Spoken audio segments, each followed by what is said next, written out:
Nick Venturella here, basic guitar lessons for songwriters. Talking about muting.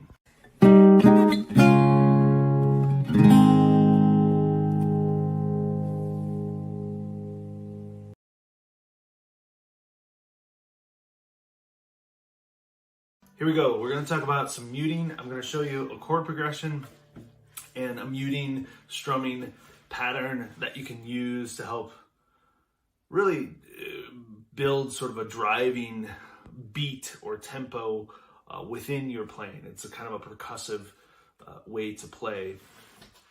And so what I'm going to do is show you, recap a couple of our 2-note power chords. So this is the D pointer finger on your A string of the 5th fret and your ring finger on the D string of the 7th fret. Now, this is a D5 power chord, and a true D5 actually has a 3rd note in it.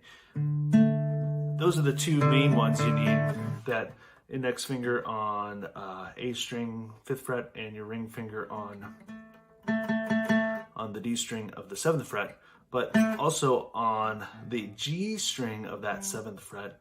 If you actually take your ring finger and put it down so it covers those 2 strings, if you're able to see that, flatten it out, and then you got this. That adds a 3rd note to your 2-note power chord and makes it a little fuller. And so when you're playing that, you're really just playing those 3 notes for the most part.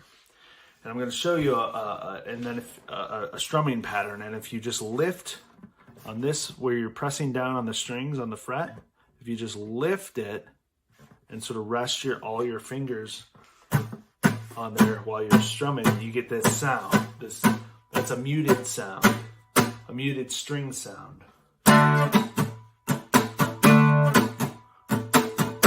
You can see I'm pressing down when I want the sound, and lifting my hand up off the strings and not pressing down when I just want that muted string noise. So I can keep a strumming pattern going on this side here with my right hand, or your other hand if you're playing a left-handed guitar. So my strumming pattern is not changing, but when I'm pushing down on the strings for that note, those notes to make that D5 power chord, that's what's changing. And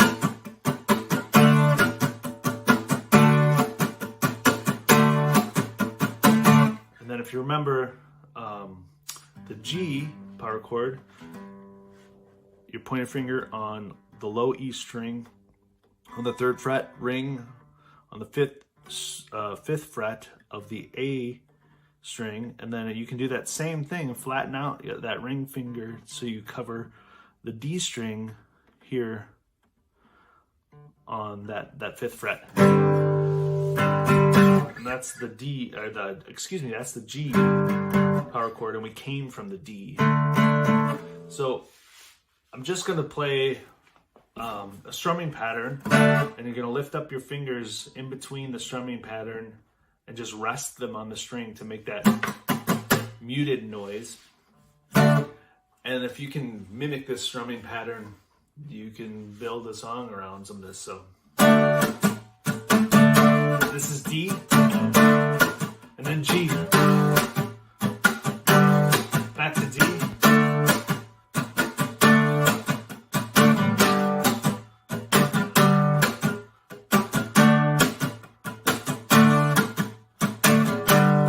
and then you can get into, you could go to that, up to that A power chord.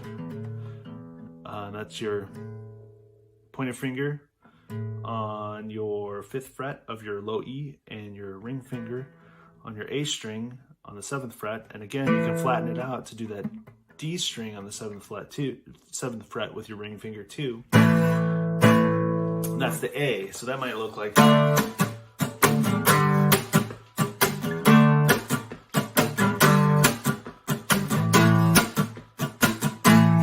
back to D, can add all sorts of things. And we can go to B, G,